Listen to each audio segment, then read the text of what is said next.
So, cervical range of motion, we're just going to run through all of it. So, the only thing we really don't need to run through is cervical flexion because we aren't really learning any cervical extensors. But side bend, lateral flexion, we've got scalenes and SCM. Rotation, we've got scalenes and SCM.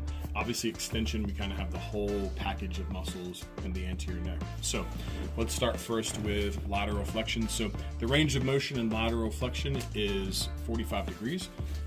Or if you want to keep it simple, you want the ear almost to the shoulder. So I'm going to take the head in my hands and I'm going to side bend to the right. And I'm just going to watch, because I want to feel, but I also want to see, like, you see how that shoulder starts to lift up right there?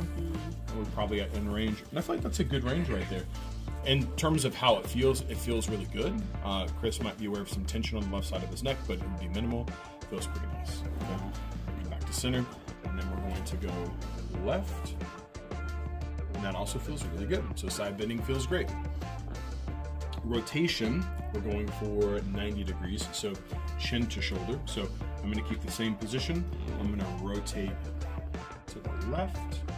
A little bit tight. It feels like in the back of the neck, not the front of the neck, but getting some tension in left rotation, but pretty minimal. Right rotation,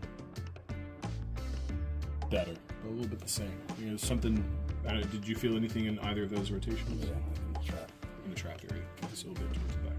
So maybe some things going on. We've got some neck muscles in the back that are also rotators. So that's where it felt like. But SCM is still a muscle you want to consider.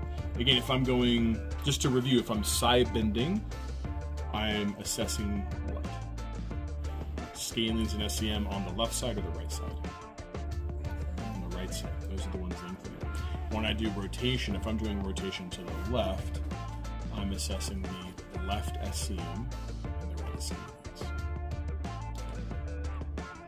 Because SCM is a contralateral rotator. Okay. Remember, we want to lengthen muscles that we're assessing. So if left SCM rotates to the right, I lengthen it by rotating to the left. Okay. So I could treat left SCM, I could treat right scalenes. I could also think about, you mentioned traps, but splenize, muscles in the back of the neck, also in consideration.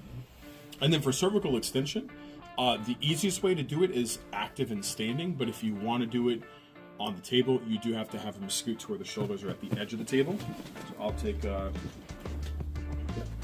nice and supported. Maybe just a wee bit more for me, Chris. It seems like you're going pretty far there, but we want to make sure we clear the table. 90 degrees of extension, so if I drop Chris's head back, the best way to gauge this is I want the eyes to line up with the ear. Do you see how it's a little bit at an angle?